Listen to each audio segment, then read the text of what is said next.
Support the Amigos podcast on Patreon or PayPal and receive cool perks and rad swag. Visit our page at everythingamiga.com/support.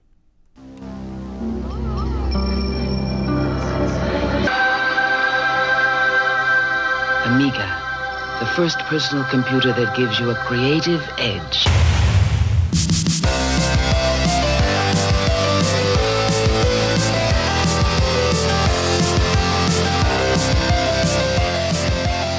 Hi everybody, welcome to Amigos. I'm John. And I'm Aaron. And today we're going to be talking about a real classic of the Amiga library, Aaron.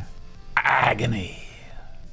Aaron, this game is about an owl, okay? And there was some talk on the Discord about what the best owl-related game on the Amiga was. I believe that Agony is probably the only owl-related game on the platform, but do you know of any other games that heavily feature an owl on any platform? Yes, I can think of a couple.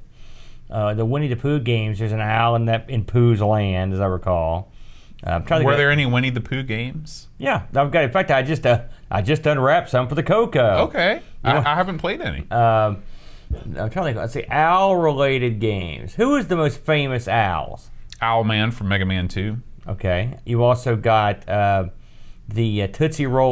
Tootsie Pop owl. Remember that guy? Yep, the world may never know. You got the Hootie, what's that guy's name? Darius Rucker, Hootie and the Blowfish. No, he's not an owl, though.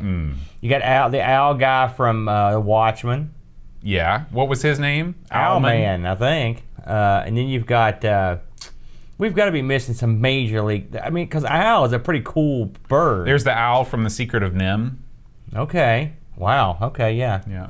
You know, that was the same fellow that animated Dragon's Lair. Yeah, Don Bluth. That's right. So this is probably the most active owl in a game, I would say. The most well-animated owl. Maybe the only owl you could actually play. Yeah. Sort of like Thanatos, you don't often get to play the owl. No, you really never get to play the owl. Yeah. It's a funny story behind the owl, too. I can't wait to hear I'll it. save that for later. Well, I'll tell you what we're not saving for later. And that's what's been going on this week in the world of everythingamiga.com, Aaron. Very good. So we've got a few offerings up here from the Dreamcatcher. Now, I'm not going to lie, Boatster. The first thing he's popped up here is a little story. It actually goes into great detail about the movie Arachnophobia. Now, this movie had John Goodman in it. Now, I've never seen this movie. I was going to say, I've never seen it either. And it seems like the kind of film that I would see, but I don't like spiders, man. Are you on the side of the spider? No, I'm on the side of the boot. Ah, okay. I don't like spiders. I've got a thing with spiders. They stay the hell out of my life, and I don't smash them. It's like you're like Indiana Jones. Right. If they get anywhere near me, their life is forfeit. I smash the crap. I don't like them. They're creepy and eight-legged. And so I always wonder when this movie got made, I thought to myself, who would go see this film about creepy spider killing? Well, the answer is I don't think that many people did, but I mean, it's people remember it. Oh yeah, you know? I remember when it was new. I think there was a McDonald's promotion. Well, I wouldn't do a promotion with my food that involved bugs. Maybe that was not the case. Maybe you know what I mean? I think I would not do that. And I will say, having not seen the movie, I've not played the game. So there you go. Your mileage may vary on that one, but I mean, Dreamcatcher goes into, he's got the usual still shots and all the crazy stuff here that you would expect from one of his articles. His next article here is You Can Tell a Penguin by What He Has to Say. And this one is he goes into penguin games. I see a Pingo down here, which, you know, I'm not gonna lie, I love Pingo, Boat. As you know. Now, I can't remember, did I show you Pingo, or did you know before I showed it to you? No, actually, Brent introduced me to Pingo way back when I first met him. That was the first game I ever played on MAME. Really? Yeah. You could have done worse, dude. I don't think the bulk of this is about... This is about a game called Crazy Seasons. Right.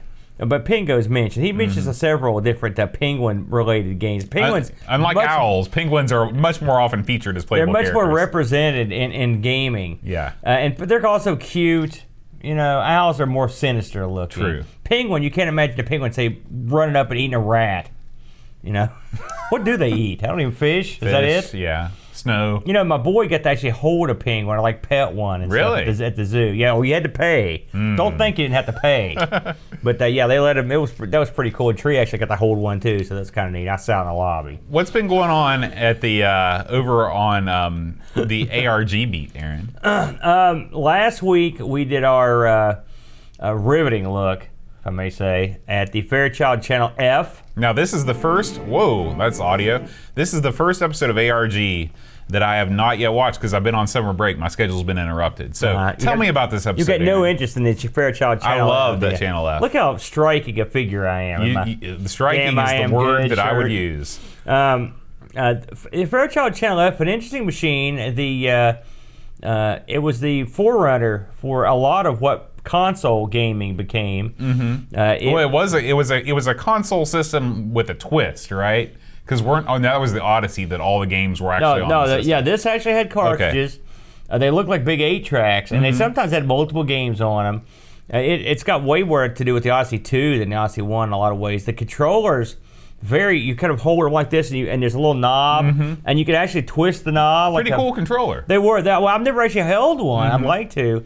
I will say that I liked my game. It's super simple, and Brent's was okay too. Actually, they were both pretty good games. But I mean, this is the most basic gaming you're probably going to do. So this is on several levels below the Atari 2600. You'd say? Not several. No, I wouldn't say that. I'd say maybe A level. I will say this. Let me put this in perspective. The Atari 2600 had double the amount of memory that this thing had. So I believe, as I recall, this thing had 4K of memory, 4 kilobits of memory.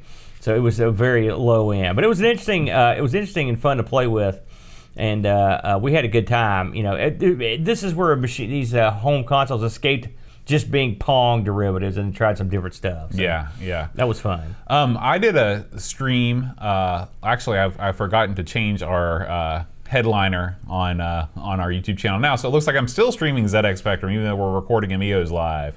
I streamed some ZX Spectrum games, Aaron. One of my favorite pastimes is going through all the great cassettes that were given. And who was the guy that gave you those cassettes that you gave to me last week? Oh gosh, I can't remember. Okay, I tried to give him a shout out on the stream, and I couldn't remember who it was. I'll have to go back and look. I kept a little box. Yeah, thank you, that guy. But I've gone through. We do a little bit of Gobbler, which is obviously a Space Invaders ripoff. We do some Grand Prix Simulator. Another Oliver Twins joint. This is a pretty interesting game. It's a very drift-heavy racing game, top-down, pretty high quality. And finally, we couldn't escape the stream without doing a Horus game, Horus and the Spider, which is yet another in the vast pantheon of Horus games released for the ZX Spectrum. Horus was really the mascot of the ZX Spectrum before Dizzy came along, I think. Horus is a strange-looking cat. Well, he's just as God made him. Nice save, Boat. All right, so now talk to me about, Aaron, Amigathon 2019 is coming soon. We're less than 2 weeks out. We're just over 2 weeks out from Amigathon 2019. And hour 16, how close are we to the end now here? Well, I've got 2 more to produce. And I'll be doing those this week, and then we'll be posting hour 20, which is the last hour that survived. That will be being posted right before the Amigathon. Okay. So this was hour 16, where we looked at Jurassic Park, which again, you were out that week when me and Brent played that, and guess what? I still don't like it. I played this game extensively when it came out because it was ages. I never think it was that good a game. It's not that great. Then we did that tracker game on here that I really liked. It was sort of like a Rock Band, a Tracker Hero. Right. And that came out of nowhere, to be honest with you, like homebrew. I don't know. I wish I remember who suggested it, but it was a lot of fun. And then we also had a round of Sensible Soccer. It's funny. I have no recollection of this game of soccer. No. None. So I don't know what was happening. But one thing I do know, if you're going to watch Amigos 2018, there's going to be a hairy-legged man on the couch behind us. And a man in a disco hair. But we had a lot of fun. And I will say, Hour 17 should be out in the next 2 days. I'd say we'll put that one out. So they're coming, and Hour 17 is particularly amusing. So but they're all, if you want to catch up and get ready for the new one, what you should do is go back and just watch all of these hours in like one weekend. Mm-hmm. You get ready to go. That's right. And finally, I have actually that's also from a week ago when I put that out. So never mind, we're done with the everythingamiga.com site updates, YouTube channel news, etc. Have we mentioned Gary's? Did we talk about? We did talk about the keyboard. Oh yeah. Last week. Now awesome. one thing that we didn't mention actually was our last episode of Our Sinclair, our sister show. We covered RoboCop for the 16K, the 48K version, and I guess we talked a little bit about the 128K with the music and stuff like that. But if you're interested in getting your weekly dose of ZX Spectrum action, check out Our Sinclair. I went back and played this a little more this week. Did you? Yeah, well, there's a reason. Someone made a comment on there about on our video about something. I was like, I'm going to go and try to at least do better. Mm-hmm. And I did. One thing, and we've sort of mentioned this before, but a lot of these Spectrum games, and some of the Amiga games too, really, people would spend weeks or months mastering these games. And these are better players than we are. Oh, yeah. Boat, especially you. I feel like sometimes we stink because these games weren't meant for us. They were meant for people that are going to spend a lot of time and they want a lot of jack for their money. That's man, right. I think that's fair. I did do better at this than my second go around. And this game didn't seem to be unfairly difficult. It's a game of memorizing the levels and the enemy placements. Yeah, I sort of think that's unfair, but personally, because it's not a game of skill. If you're it's a game of memorization skill. But I found it incredibly difficult, and parts of it where you just can't get past, just kind of lumber through like an idiot. But still, it's not bad. It's not a bad game. No. Oh, Lobsterminator in the chat says that he thinks that he requested Tracker Hero last year. So thank you, Lobsterminator. All right, Aaron. It's been a busy week in the world of Amiga news. It's time to talk about Amigathon. We just finished talking about it. We're going to talk about it some more. Yeah. July 20th, 2019, right here in Amigo Studios. You can be part of Amigathon. We have raised $781 as of yet, almost halfway to our goal. The evening schedule, or the day's schedule, is almost completely full. I think we have 1 or 2 spots left. But feel free to go to amigathon.com and donate to fill those out. Or you can just donate just to support Children's Miracle Network hospitals, which is what the donations will be going to once the schedule fills up. Actually, all the money goes to Children's Miracle Network. There are some donation incentives. If you donate $30, you get a cool Amigathon 2019 magnet. $15 or more gets you a postcard with the logo on it. I like the logo for the Amigathon this year. I'm glad you like it. I also like the fact that if you scroll up a little bit, for those of you watching on the screen, we're billed like as angelic. We're encased in this like angel box. Oh yeah. With a big old halo. See, that's I want this when I finally leave this mortal coil. I like to have that stamped on the casket. Just that picture. That's a caricature of me. I'm on there too for some unknown reason. Even though I died decades before. We can get twin coffins, and then whichever one of us goes first, the other one is mandatorily killed. Hey, stuffed in the coffin. That's not a bad idea. So, Amigathon 2 weeks away. Here's something that before we go any further, Aaron. Yesterday was a special day. It was the birthday of our country, the birthday of this great nation, America. Yeah, man. But really, there was another celebration going on over in England town. Oh yeah, England town. England town. That's what they call it when you're local. Pixels at Dawn had a birthday yesterday, Aaron. Oh yeah? He did. How old is the Pix? Pix and me are the same age. So somewhere in the lower 40 zone. No, come on, man. 38. 38 Pixels at Dawn. Sure you are. Me too.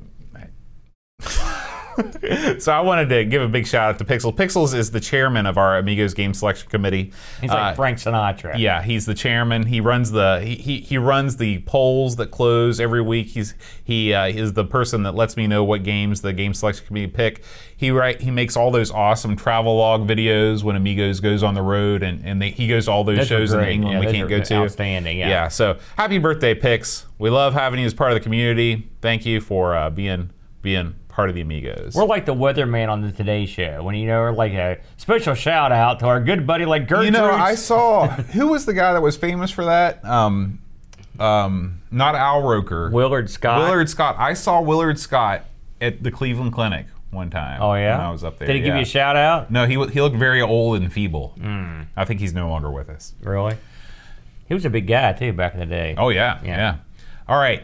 Speaking of Pixels at Dawn, he tipped us off over in the Discord about this video.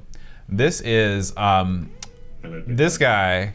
Oh my gosh, I don't know. Gather is really not being cool right now. I want to go to the site, not open it up in a thing. That's all right. I guess we'll just deal with it.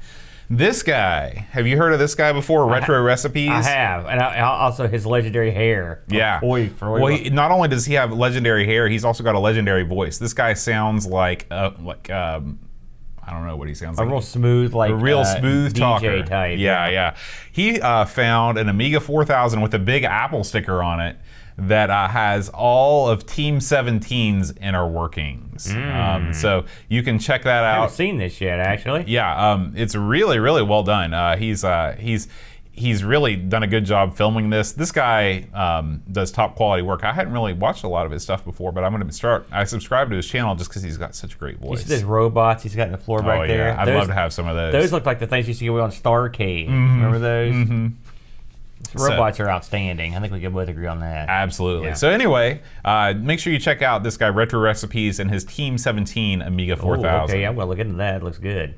All right, coming up next, this is the Amiga PCB Explorer. Oh, I remember this from way back. We had a look at this. So this was something that we looked at when the show first started, but it came up again on the Discord, and I just wanted to make sure that everybody knew about it. You can actually go in here, select an Amiga model, and download a high-res picture diagram of the PCB. Yeah. So if you're doing troubleshooting, if you just want to figure out how something works, you can. It's a really, really super cool site. I remember this. Yeah. And you can just print these out. That's what I was thinking. Line the walls with PCBs from the Amiga. That's right. Get them all. I've got a new idea for Amigo Studios East. That is nice. That's handy too. I actually, believe it or not, I used this back in the day. Do you remember way back when my Amiga C32 stopped working? And some of the lines had been, how this happened, I've never known, but some of the lines from the, some lands got cut going from the connector. And so I had to go back and I used this site to try to help me trace those things out. It was quite handy. Cool. So, yeah. And this is AmigaPCB.org. I recommend it. All right, Aaron, moving right along. We've got a new kind of, this comes from Hackaday.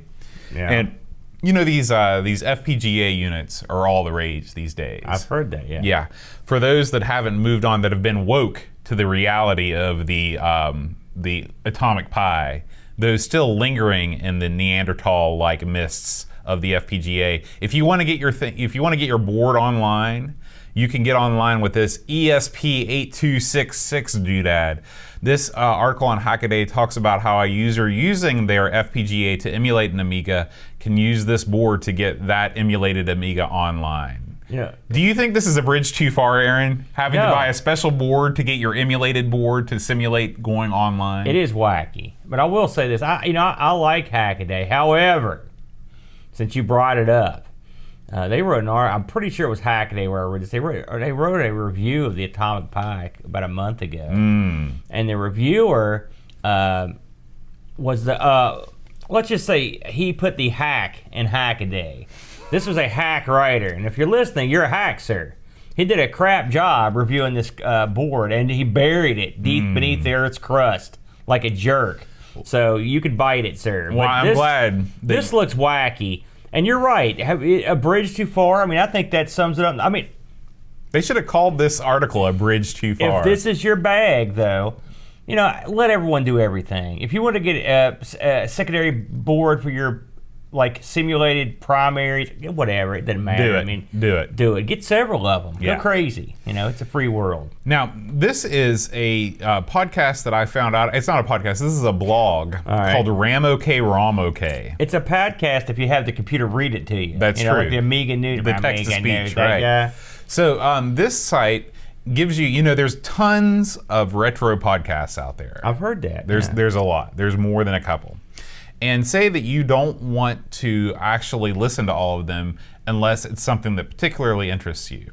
Okay. What ROM does is they've got this selection called AV Output, where they give you a podcast and YouTube roundup of all the most popular channels and shows on the net. Okay. Why did that bring them up? I don't know. Because they list us at the top of the list. You're kidding me. That's we're right. part of this gang. We're right above 10 Pence Arcade, Atari Bytes, and Broken Token. Bizarre. Well, it's the old Activision strategy. I see. What's that mean?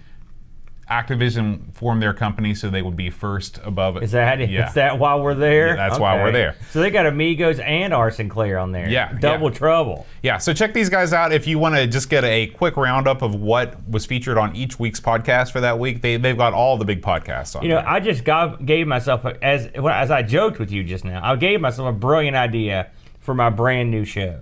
Okay. Are you ready? I'm ready. Okay, so we love podcasts, right? All right, but who's got time for all these podcasts, right? Now, I would love podcasts based on stuff that don't exist, all right? Sort of like what we started this show, right? So what do? You go find some sucker's blog, right? Then you literally feed it into the Microsoft Talk thing, and you record it, and you force them to have a podcast of their show, and then you release it. You can't fail. You should do it. I think that's a great idea. I love it. Moving on. Amatopia, Aaron, has broken some news. I'm going to try this way and see if we can get... Oh, there we go. Look at you. Okay. What a hacker. So, did you know, Aaron, that 3 of the biggest cinemas in Norway used Amigas? I did know that, yeah. Well, for those of you... I keep up with my Norwegian Yeah, news. for those of you not up on the Norwegian news, I guess on these back end cinemas in Norway, I'm getting all tongue tied, man. Back end cinemas. We got it. Keep going. Nothing. I know when I go to the theater, I try to find the back end cinemas. So what does that mean? Where you're going to see the quality films. So They start at the end and then they work their way backwards. So you know the program Scalia. This is yes. like the Microsoft PowerPoint predecessor. Some say it was better than PowerPoint. Most of these people are big Amiga fans. No kidding. Yeah, they use Scalia to show ads in cinemas. Oh, yeah, I see. Yeah, so pretty cool. Amatopia, they're a real wacky site. They've got some. We've covered them several times. Yeah, and so make sure you check this article out, particularly if you are of the Norwegian persuasion, like so many of our fans are, and you want to leap back in time to back when Scala. So does this was mean used that these theaters have an Amiga somewhere stuck in them? Is that what that means? Yeah. Yeah. See, we need pictures of that. I'd I want love to see pictures that. of like the projector, and then directly under it, they've got the Amiga like wired in, hardwired in. Just right. soldered, real messy job. All right. Hack Dowdy's face again. Finally, Aaron, I know you've been eager to test the speed of your Amiga once it's online. That's true. You can now do that with this new program that was just launched on Aminet called Ami Speed Test. Yeah. Pretty good name.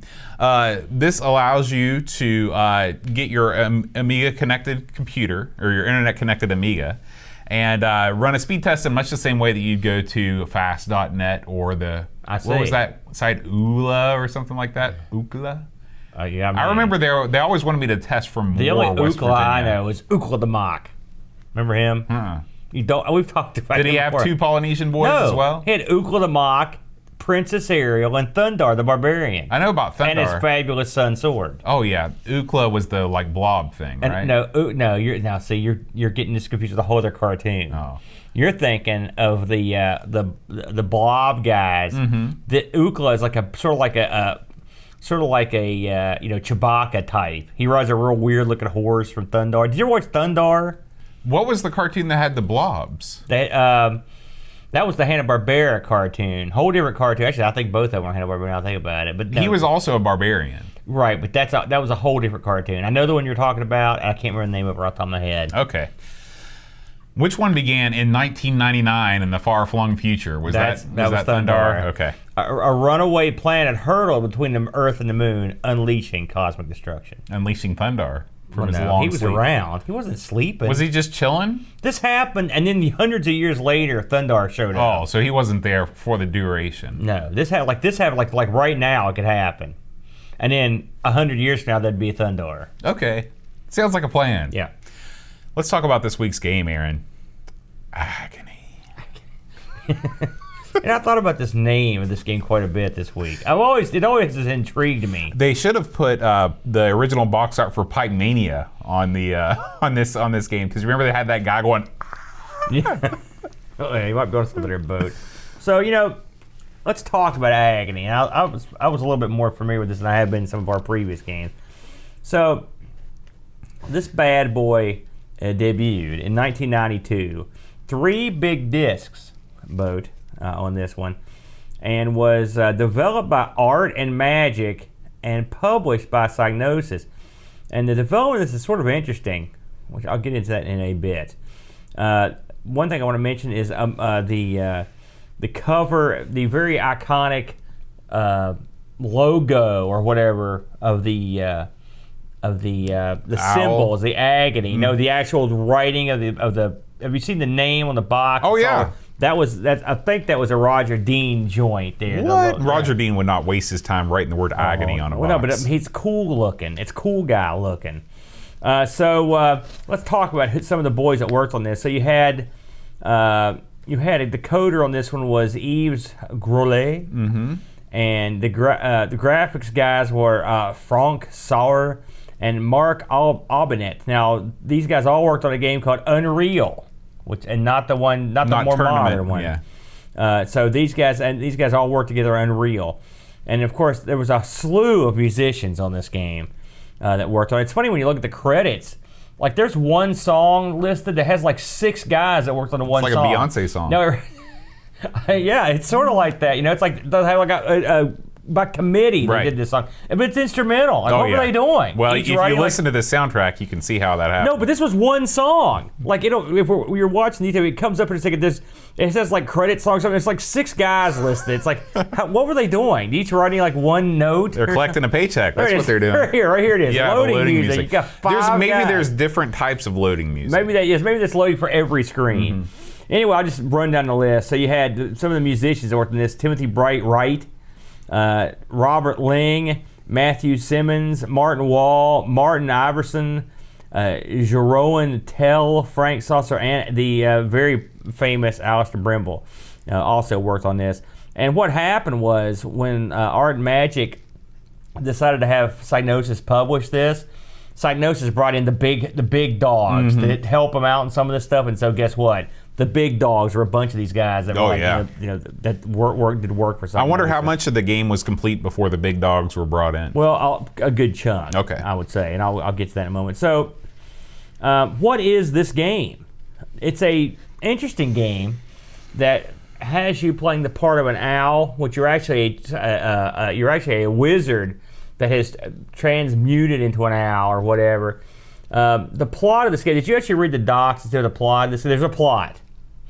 And it's funny this happened. So when these fellas were making this game, they said, and this is a quote, I read a blog from one of the guys, they wanted to do something, they'd seen Shadow of the Beast, and they were like, holy crap, this intricate opening, these layered scrolling screens, we got to get us some of this sweet action. Sure. So we're gonna get in on some of that stuff, and so they decided to make a game that that had all these elements, right? So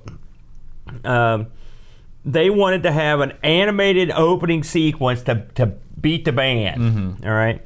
So they put a guy on it and had him working. And so the backstory of this game, which presumably would have been displayed in this opening, is that this wizard guy has basically uncovered the secrets to life, the universe, and everything. Make your own planets. It's like the all. Is he the wizard from the Art and Magic logo? Who knows? And that would be perfect because that guy's a wizard. Yeah. It's all-encompassing super magic. Well, this guy's going to die, and he knows it. And so he's got to decide which of his 2 pupils get the power. He's got 2 pupils. One is the fellow that turns into the owl, and the other is this guy called Mentor. Okay, so he has to devise a test that will ensure that the strongest one gets the power and the weakest one gets like eliminated, basically. And so Well, that doesn't seem fair. And so this is the test. He's got to have this guy travel through, and I guess Mentor is going to try to stop him. Right? That's the plot of this so game. that he's putting both his students against each other. That's right. He's an evil wizard. No, he's not evil. He wants the best guy. What kind of teacher Listen. puts both his two students against Hold on each a other in second. a battle to the death? Let's say Leo Laporte called. Okay. He said, listen, I need a new co-host for my show, and I want the best conceivable podcaster. And he's like, I'll listen to the Amigos, and you and Boat are like in my 1 and 2 position. I will only take one of you, and it'll be the one that kills the other one. Right? You'd be dead a million times. Yeah, I'd That's a fold like brilliant- Superman on Laundry That's a Day. brilliant way to do it, right? And I would work with Leo. It'd be Mm-hmm. that easy. Of course, he's a Mac guy, so we wouldn't get along. No. So really, I'd be in trouble. I guess I'd be killed. So anyway, that was the plan. And so you play, your guys turned into this owl, who wouldn't, fly through the game, Mm-hmm. try to beat everything in your way. And ultimately, you fight Mentor at the end.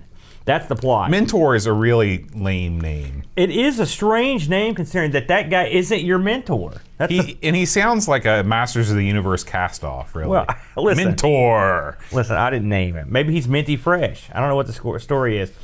So, here's what happened.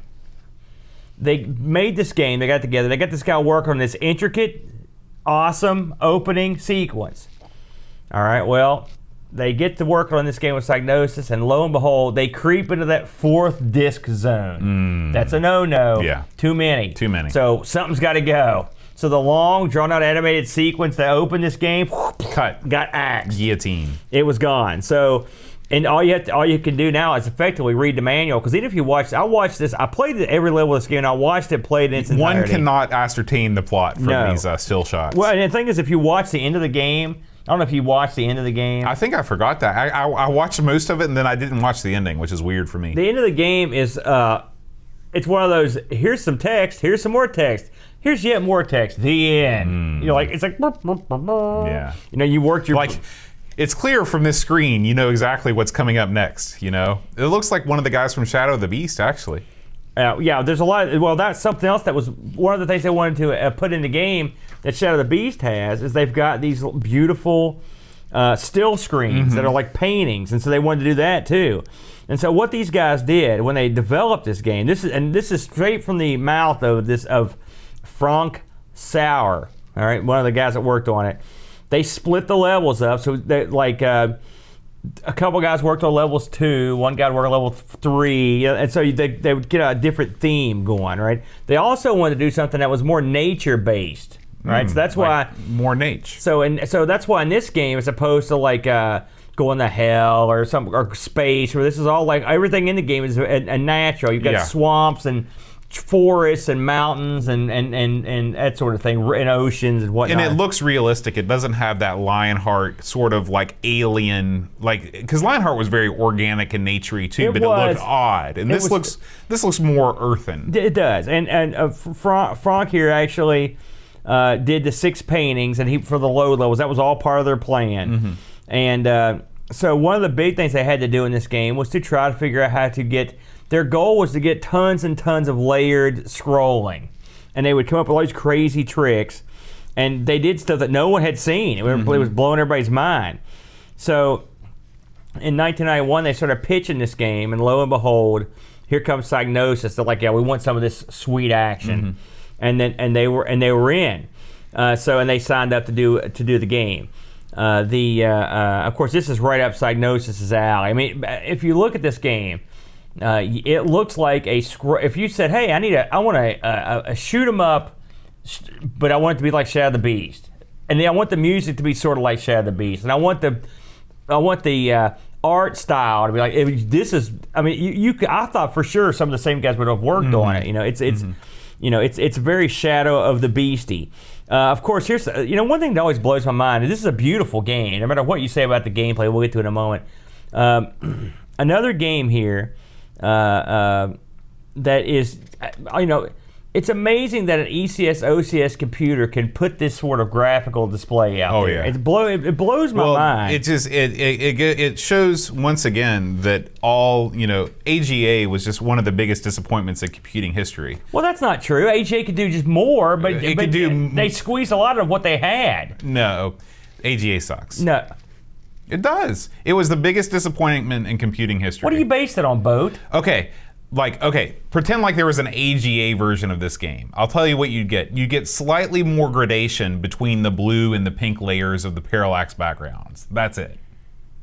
I'm just gonna let you wallow. You're gonna let me. You're I'm gonna let you wallow in your. I'm gonna let you just stew over that. I don't agree with you on that one anyway.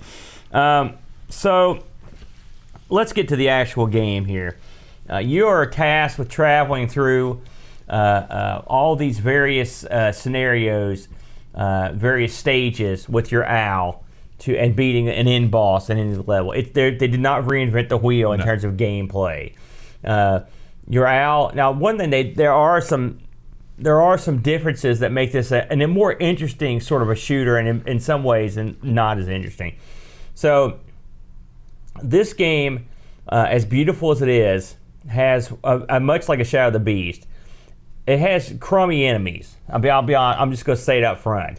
And when I say crummy, it's the way that they enter the screen, the way that they move around. I just don't like it. It's the same thing. It's Shadow of the Beast does the same exact thing. Where, like, for example, 4 or 5 of the same looking enemies just falls out of the sky. Yeah. Or they might spin around. The word you're talking about is laziness. Well, I don't know. I can't say that because I don't know if it has something to do with all the stuff they had going on. Maybe they couldn't get. I mean, when I'm playing one of these games, I want stuff to come out like in R-type or something. Yeah, I'd like the enemies to move and not just float. Yeah, they just kind of they float in, then they float back out. Yeah, it's. I'm trying to think of a game that this reminds me of, but I can't. Shadow of the Beast. Well, no, but I'm talking a shooting game. Oh, but I mean, there's plenty of shooting games that are like this too. It's weird and not in a good way, in my opinion. That stuff just kind of shows up. Yeah, I mean, the least amount of when you think about the amount of effort that went into these backgrounds, and then you contrast that with the amount of effort that went into the enemies.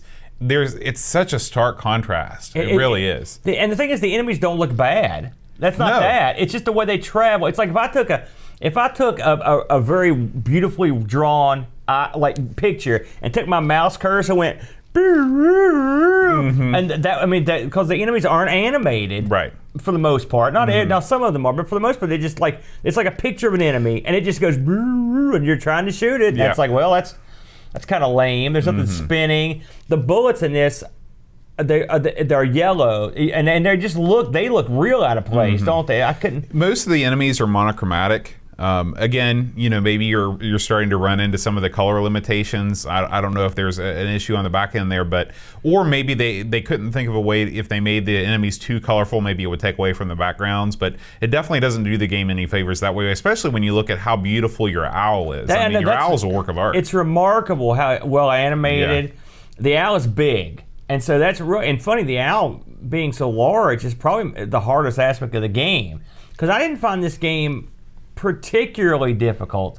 Did you? No. I mean, it's definitely on the easier side of the shooters that we've played recently. So that was nice. But I mean, what was hard about it was just the fact that your owl was so large. And this is, you could subtly lose all your men in this as easy as pie after you think you've crushed the level. I did that a bunch of times. Now, luckily, I found I don't know. Did you use the cheat on this? I could not get the cheats to work. All you have to do on the screen, when the game starts up, there's this sort of piano piece to play. Yeah, you type in fantasy. Right, and it works perfectly for me. I didn't have any trouble. Did you play this on the real Amiga? Maybe it was I played on both. Okay, I couldn't get the cheats to work for me. I don't know why. And the cheat allows you, among other things, to give yourself extra man or a power up. Yeah, when I would try and push the various F keys, I would get just like the game would skip levels, but it wouldn't let me move. It was real odd. So let's talk about so basically, yes, you're an owl. You scroll from left to right. You shoot bad guys. You shoot an end boss. Okay, there's that. Now let's talk about some of the more unusual aspects of the game. There are power-ups in the game. Now power-ups can be anything from an extra life to a spell, which I'll get to swords. And the swords... How did they explain the swords I was going to get to that. basically, when you pick up swords, they just sort of hover. You can get two. One hovers over you and one hovers under you. And as you move forward real fast, they'll slightly change their aspect. So you can. It's like they don't keep up with the speed of your character. It's actually a good thing. Yeah, you can actually get kind of, in a weird way, you can do a little, it's like a stabbing action. I found the swords vital to get anywhere. But here's the thing about it. Why are there swords? Could they not have come up with something else? Like little owls or sparrows? Yeah. Or balls of light or something? Swords, lame. I didn't like. I just think they look. And the thing is, it makes it look stupid to me. Yeah. I didn't get that. It does take away as from the a weapon. effect. It's fine, but it's just dumb. Another thing your owl can do, and this is, it's funny. I played this for years and had no idea you could do this. So I was stunned to find this out when I played this Sunday. Of course, you have access to an entire spell book. Now I've picked these little scrolls and stuff up for years. Didn't know what they did. Well, you've got spells. The spells are handy dandy. I mean, obviously. Now, the WHD load versions that I played had mapped the spells to the second button. So we hit the second button, because the rule book says if you hold down your fire button for a certain amount of time, the spell book will come up. Whatever it is, when you're using a spell, the game pauses. It stops. And you've got a list of spells, and there's a goodly amount of spells in there, probably like 12 spells. And what the spells do, they range anywhere from pausing the action and just letting you shoot everything on the screen, to giving you rear shooting, to giving you more oppressive front shooting, to like a heat-seeking thing. And you better hope you have the docs, because there's no text accompanying what they. Does it tell you up at the top? It tells you. It tells you what they. Well, you've got to decipher what that stuff means. Well, that's what I'm talking about. But I mean, it does tell. It says, okay, this is whatever. But well, I went through and tried every single one to see what they were, before I even really played that much, because way I know. But there's ones where it causes like a shield to be around you, like a plasma shield, I think it's called. And then there's one that has like a light version of you that goes up and sort of like attacks everything that comes on the screen, while your other version's in the back. And then there's one that simply makes you indestructible for a certain amount of time. And these are handy to use in the game. The problem is, you have to go a certain distance before you get access to some of these. It's not like you could start off the game and just go bananas. Unless you use the cheat. Unless you use the cheat. Yeah, and then you can give yourself power-ups and whatnot. But I think I thought that added an interesting aspect to the game. It's sort of like if you're playing like a Raiden or an R-Type or something, and instead of just dynamically giving you a power-up, you get to pick. But one thing it does do is slow the action down when you're going to use them. Now, you're not going to be sitting there knocking spells off left and right. You're going to be using them whenever you need them, but still, it stops the gameplay temporarily. Yeah. I mean, I'm not really sure how they could have gotten. I guess they could have maybe made a second bar, like a black bar down at the bottom of the screen, and mapped your number keys. I'm not sure of a better way. I mean, pausing the action isn't the worst thing in the world. Oh, I didn't have a problem with it at all, but I can see where it would bother you. Now, let me ask you this while we're on the subject. How does this stack up against? I mean, you've played like Raiden 2 and all those games where you get power-ups as a shooting game. Do you prefer just to have the power-ups come right up on the screen and you just pick up the one you want, or do you prefer this spell level thing? I'd rather just pick them up, because when I'm playing an action game, I want non-stop action. I don't want anything getting in my way. Understood. I thought this added. I mean, I will say. Another preferred way of doing things would be the Deluxe Galaga way, and giving you a shop where you accrue credits and then you buy your power-ups. Yeah, and even another way still is if you play Alcon. I thought that was a pretty good system. That's where you shoot the power-up to get the one that you want? No, in that one, you've got a selector button, and so you can every time you get a power-up, there's a grid at the bottom and it goes to the next one. Okay. And if you don't want that one, you just skip it until the next one, then you hit the selector button. So there are a couple ways to do this, but I will say, I think this way, I'm going to give the game credit here. I think for this sort of game, especially if you actually get into the backstory and stuff and the guy's a wizard, it makes sense that this guy would have a spell book. And so it's a shame that didn't come across that well without reading the documentation. But it does make sense for this particular game. Let's talk about the levels. You've got you start off with this ocean level, gosh, the animation on that level is out of this park. And Every level in this game has amazing animation. The background animation is just unreal. The water crashes, the multiple layers of background is astounding. And you've got layers up front where it's like shipwrecks and stuff. Yeah, It's beautiful. this game has got to be the most background layers of any Amiga game. It's so, and then you've got that level. Then you've got sort of like a lowlands forest level. Then you've got like a swamp type level, and then you've sort of got this. And I think this is probably my favorite level. There's a level where you're in this mountainous zone, and it's like a upper forest level, and the trees sway in the background. And there are these walk paths, like a rope bridge that are tying these peaks off in the distance, and they swing back and forth. Yeah. And occasionally you'll see a guy up on a cliff with a sword held up and getting struck by lightning, going like, "Girl," or a unicorn up there. And I kept thinking to myself, man, I wish I was in that area. Right. I want to be playing that game. That area looks so much cooler than what I'm doing. Look at that. There's a unicorn back there. Or there's one where there's a dragon. He's like looking up and there's fire shooting up in the air like it's a volcano. You're like, my God. Yeah, that's awesome. It's astounding. So clearly they just unleashed a graphics guy. That's like just go crazy ape bonkers on this, and they did. And so the backgrounds are outstanding. Music. You're a musician. You heard all these tunes.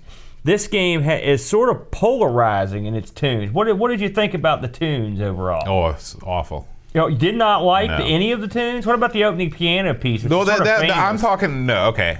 In due fairness, I have not listened to the full soundtrack. Okay. I mostly the piano tune at the beginning is fine. Whatever. It's very moody. Yeah. The tune that plays when you first start the game is so jarring and out of place compared to what it doesn't even sound like music. It's like somebody had one of those Casio keyboards that could emulate the had orchestra strike. Yeah. And they played every note. I will say, someone fell in love with the orchestra strike. That's exactly right. I'm glad that we're in agreement with this. It's funny. I'm no musician, but even I will say this: it puts you on edge. It does, because you're like, God, this kind of mood music. What's happening here? I immediately turned the music off and listened to other music while playing. You turned it off? Yes. Oh my gosh. Well, it's a mixed bag. It's funny, the opening piano tune. If you remember the very opening tune, and I don't mean the woodwinds Shadow of the Beast music, but I mean the part where it plays right when you actually first get on a screen that stuff's moving on. It's kind of this moody that's what it reminded me of. It was kind of that moody piano thing. This is super moody piano music that starts the game out, and it's okay. I was kind of like you. I didn't think the music was garbage. I thought it was okay. But it wasn't. It was odd to me. It was not as good as Shadow of the Beast. I will say that. Shadow of the Beast has got great music. It does. It's got outstanding music in it. I did play every level of this thanks to my little cheat. I watched the whole run through, and the levels range from pretty awesome looking to astounding. Like I said, as we mentioned, I just had to look up here. They're on this the very last level here with all the stuff on fire and stuff. The fire effects in this are really good. I mean, this thing surpasses almost every Amiga game graphically that I could think of. I can't think of. I can't think of anything that's got like looks this top good. of the food chain. In terms of parallax scrolling animated backgrounds, there's nothing else that can touch this. Oh, while I'm thinking about it, often people think to themselves, "Look at these guys. They put the owl in there because that's Psygnosis' symbol." I always thought that, and Psygnosis did the game. According to the guys, the owl was a independent choice, not forced on them or given to them by anybody because they thought owls were cool. That's okay. So there you go. So you can make of that what you want. But that's basically what was said. The owl was all their idea, and that was just the way it is. So there you go. This game was a tough game to stand in judgment of, and I knew this was going to be a real wacky one when we got picked out because this game does a lot of stuff right, and it does a lot of stuff wrong. What did you think? What were your overall assessment of this one, Boat, when push comes to shove? Let me tell you, if you could just take the game out of this and turn this into an After Dark-esque screensaver, where the backgrounds just scroll by as you watch them, it would be approximately 1 million times more enjoyable. So you didn't find any pleasure in the actual gameplay at all? No. I mean, there are so many good shooters on the Amiga. I mean, think about all the good shooters that we played over the years. Even just a couple weeks ago, we played a great shooter that's name escapes me. But this is just so generic and so poorly done. I mean, you know, I don't want to say it's worse than Hybris, but it's definitely one of the games that... Worse than Hybris? Hybris is awesome. What are you talking about? Are we talking about the same game? You clearly have forgotten what Hybris is. Episode 1 of Amigos? Yeah. The worst game we could have started with? Remember how dopey that crab thing looked jutting across the screen, the first boss? Remember how dumb it is to rotate the stick 360 to get your smart bomb to move?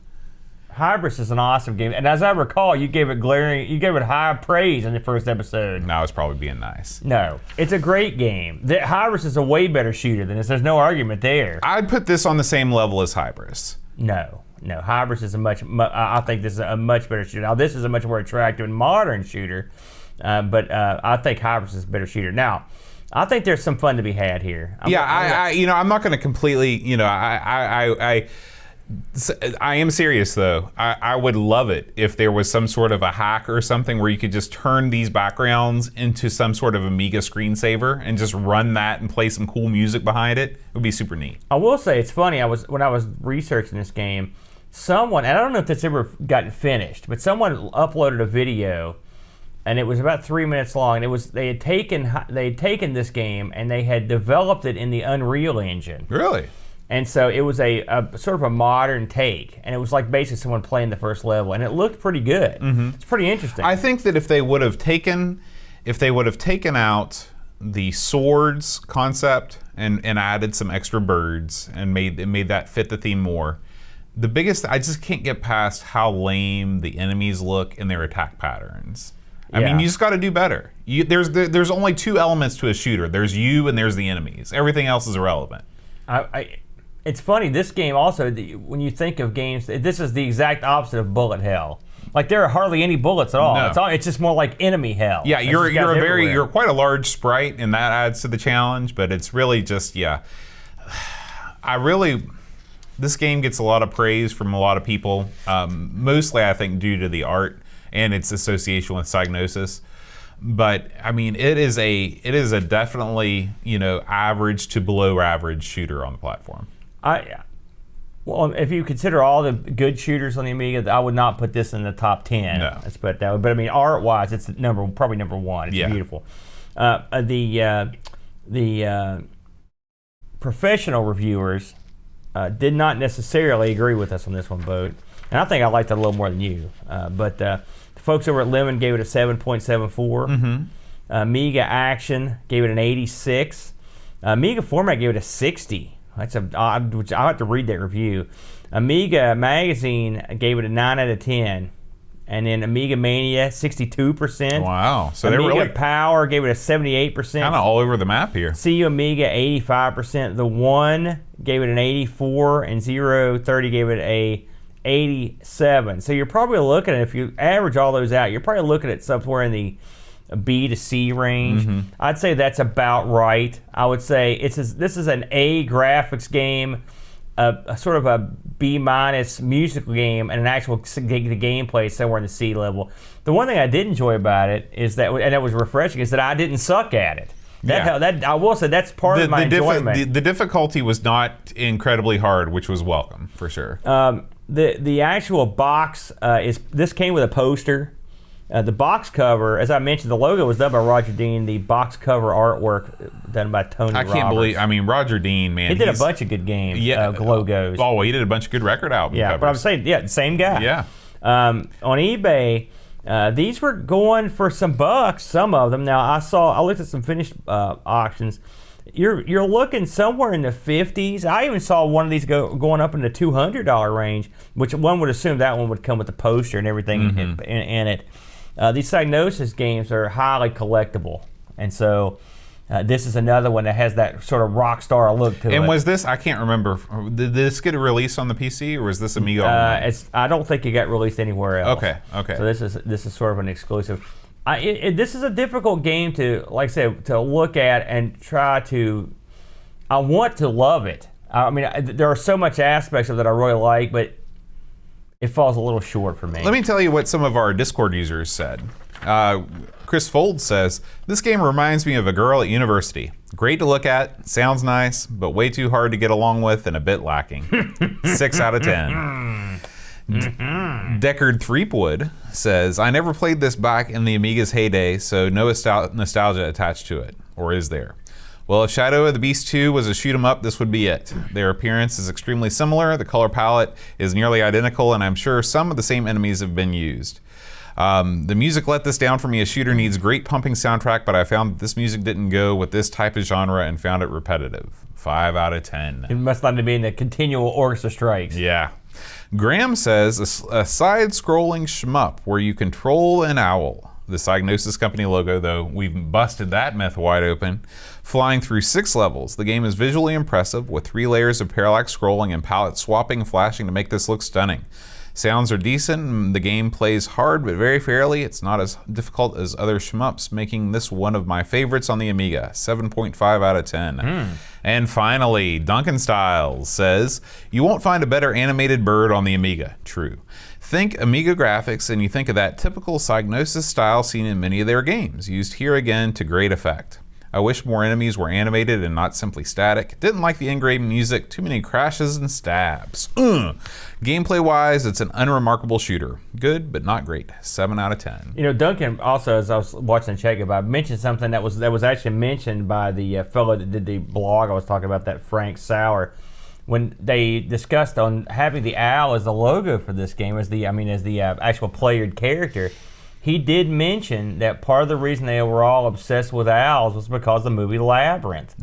So, and which is what I don't know if Duncan knew that or just mentioned it in jest, but that's one of the places that they got the idea. I'm gonna for the have owl. to watch that in because I don't remember an owl in Labyrinth. Is he funny. like a main guy? Yeah, and it's funny. We've got a Labyrinth calendar right now in my my living room. We love Labyrinth. You know, it's funny. I'm reading a biography of Jim Henson. Oh, yeah? And literally, as I was doing the dishes, I'm listening to it on an audiobook. They were talking about Labyrinth.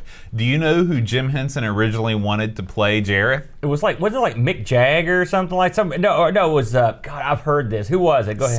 Sting. That's who it was. And his 2 sons were like, no. Yeah. No. Sting is a flash in the pan. You need somebody established. Well, you need Bowie. Oh, to be fair, Sting was not a flash. At the time, Sting was a flash in the pan. I can't police remember had the been year. around. It was 86. The police. So this is before he did Dune and stuff, right?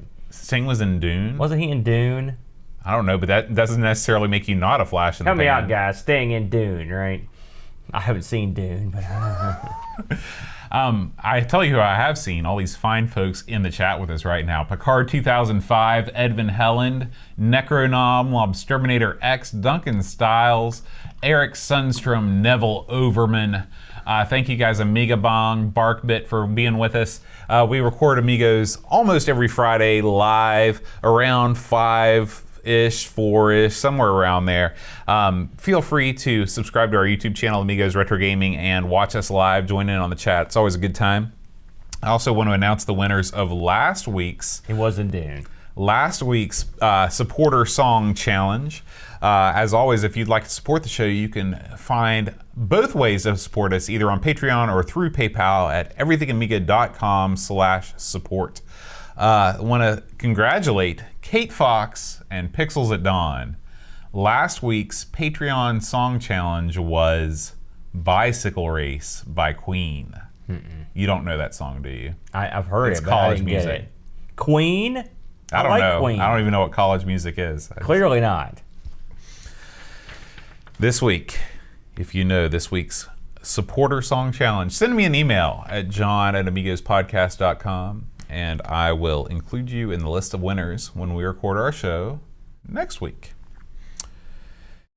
Deckard, Threepwood, Gary, Heather, Free Lunch Date, Fight Kate Fox, David Pickford, Cameron Armstrong, Andy Jones, Lobsterminator, Craig McClellan, 10-minute Amiga Retrocast, Counting Virtual Sheep, Bernard Quinn, Retro Man Cave, Tim Drew, Simon Rose, Joseph Harrison, Coletta, Rob O'Hara, Howard Nibbs, Matthew Larimore, Andy Craig, Shanzo, Darren Lowe, Max Con 419, Bogbid, Roland Burke, Andrew Monks, Joe the Zombie, John Cook, Dan Ross, Leaf Kalan, Alan Kebab, Checote, Level, John Marshall, Matthew Perron, Ricky DeRoche, a creepy dead boy, Figgy, CTZ, the Slow Norris, Stefan Sorgard, Mortensen, Evan, Helen, Blindo, 75, Christopher Hassel, Ravi Abbott, Chris Foles, Dreamcatcher, Lauren Giroux, Graham, Vebke, Lane Denson, Adam Battersby, O'Brien's Retro and Vintage, Gary Huckasey, Brian Jones, Paul Harrington, Duncan Styles, Tapes from the Crib, Josh Nan, Adam Bradley, Jonas Rulo, THT, Eric Nelson, Kim, Tommy, Humbridge, Stad, Daniel Bingston, Brutal Barracuda, Darren Coles, Jason Warrens, Pixels at Dawn, and Kjolbjorn Barman. Nice. Thank you. I got that one. That was Mick Jagger. I got that one. I wouldn't Sting. No. Next week, Aaron, we're taking a dip into the pool of point-and-click adventure games. Our favorite pool to enter. You love that pool, don't you? I do. It's Heart of China. That was a Blondie song, I think, right? No. Heart of China? Mm-hmm. I don't know. I don't think so. Looks like the real thing. Was that Blondie that sang that? You're taking Heart of Glass. Well, China, glass, it's fragile. No, well, that's true. Roger Dean, bringing it back on in there. You like Blondie? Were you a Blondie fan? No. Debbie Harry? She's one of these girls that was 40 when she was famous. She was already sort of old, and now she's just, ooh. Are you bad-mouthing Debbie? Yeah. Why? You didn't like Blondie? They came out in the early 80s like a bomb. Oh yeah, they were huge. They were awesome. But she was a playmate in like 1965. But she's still awesome. She was in that punk movement. She's been around forever. She was in the punk movement because it was the popular thing to do at the time. Oh my God. She also raps. Do you want to hear her rap? I've heard her rap. It's no good. She was in the original rap. It had, what was it, Fab Five Freddy? Mm-hmm. Yeah, there's a reason why that never gets mentioned. You hear that all the time. I've heard that song a million times. Fab Five Freddy told me everything was fly. Remember that song? You remember that? No? No one plays that song. People don't remember it. You're not on the channels you listen to. Tune off the college music and get some of the old retro going, man. You'll hear it. Okay, I will. All right, guys. Thanks as always for watching. Make sure you check out Amigathon.com if you'd like to contribute to our marathon coming up in 2 weeks. We'll see you next week. Until then, adios.